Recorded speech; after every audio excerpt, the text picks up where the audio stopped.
Thank you everyone here, arigatou gozaimasu, for being here.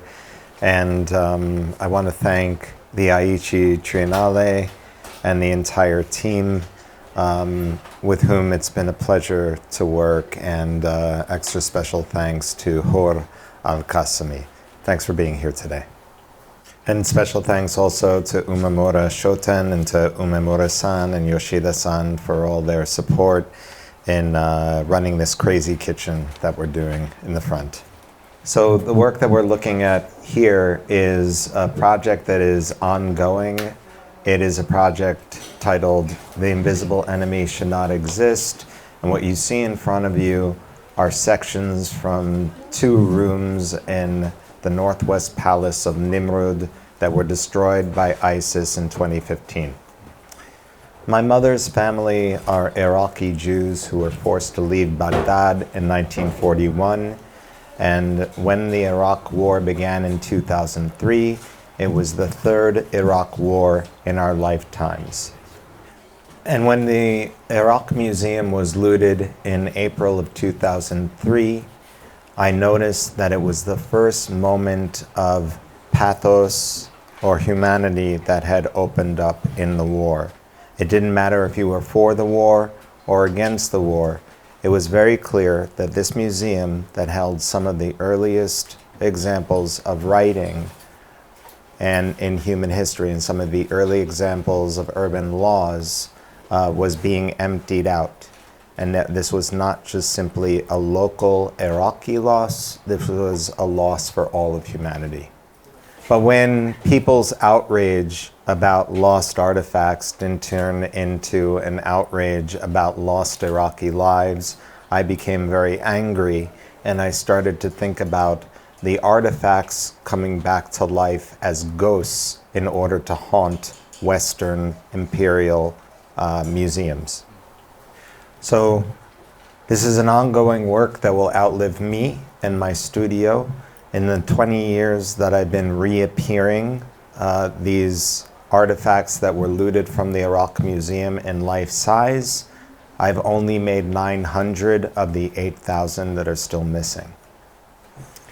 And so what you're looking at here is the way that this project has unfortunately continued to address the archaeological sites that were destroyed by ISIS in 2015, also as a result of the US-led invasion of Iraq. So everything you are looking at here has been destroyed. But you are also seeing empty spaces. And these empty spaces are reliefs that still exist, but they're in Western museums like the British Museum, the Louvre, and the Metropolitan Museum of Art in New York and many other places. This palace was built more than 2,500 years ago by an Assyrian king named King Ashur-nasir-pal II. And in this palace, there were 600 of these kinds of reliefs that told a story. Of these 600 panels, 400 were taken to those museums in the West. So the 200 that were in Iraq are now destroyed. And what this project is hoping to do is to put you into the position of an Iraqi who might have been in the palace the day before ISIS destroyed it. So you are seeing what Iraqis have had to see, the gaps and the absences that they've had to look at their culture through when the Western archaeologists descended on Nimrud in 1849 and sent the majority of these reliefs to those museums. And we talk about destruction, but it did not begin with ISIS. In cases like this, where you see a head has been removed from one of the Apkallu, the deities, there were some cases where collectors in the West and museums did not want to pay for the shipping of a heavy stone panel. And so you would have museums say, we don't want the whole thing, but if you could just send us the head, then our audience would respond to it. So you end up with a beheading. And then you have entire sections over here where the bottom portion of the torso was sent to one place, the head was sent to someplace else. Everything here has been removed, and what remained in Iraq was the rough stone. So when museums and archaeologists tell you that they preserve history, remember this. And so the materials that I used to make this work, as you can see, it's papier-mâché.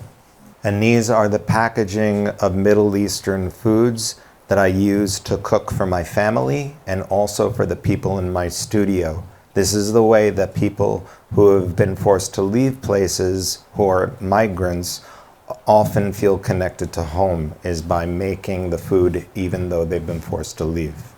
This is a can of date syrup that I bought in 2004 in Brooklyn. Date syrup in Iraqi culture is very important. There's over 600 different varieties of dates that grow in Iraq.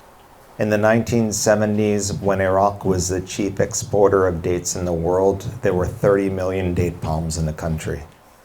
At the end of the Iraq War, only 3 million remained. My grandparents, like I said, were Jews who left in 1941.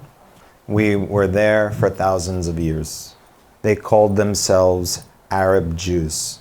My grandfather used to make the date syrup when he moved to New York by hand.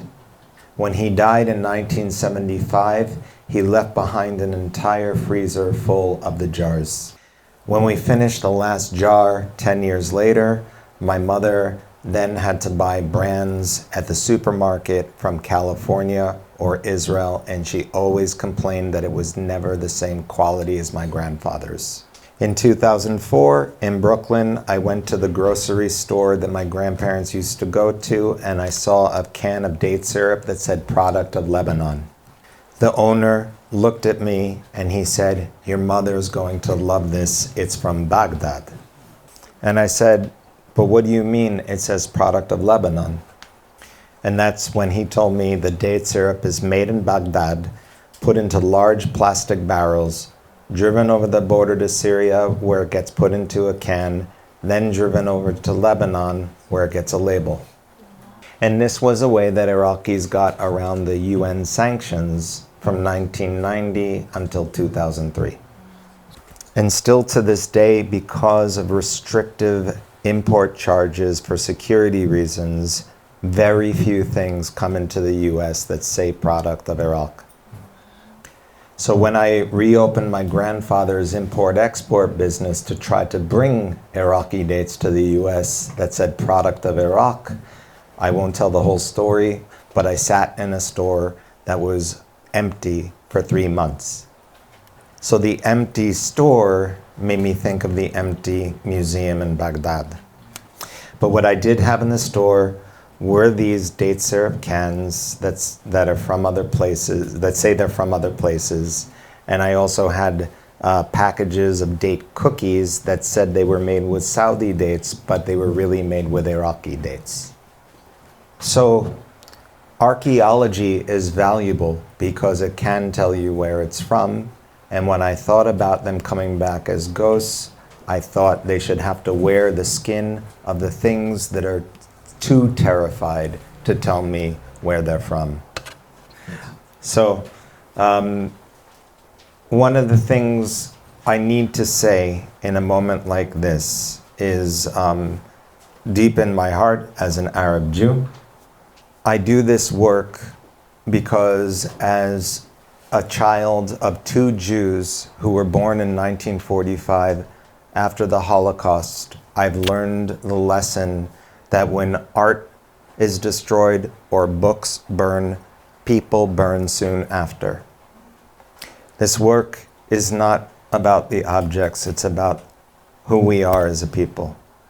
And when I used to go to Hebrew school or Jewish religious school when I was a child, a question that was always asked about the Holocaust was, how could humanity have let it happen? Now, 50 years later, watching what's happening in Gaza, I have my answer. What we do and what we don't do in life. Those two things are equally important. And so, I'm sure many of you have heard about the Aichi Israel Matching Program. This is an incredible triennale with many indigenous artists who are centering in their work life, dignity, and struggle. It is important you all see this work. And so when the people of Aichi see this work, don't let the work exist only as a symbol. Carry it in your heart, wield the message of the work in the world, and end the Aichi Israel Matching Program. Thank you all for being here.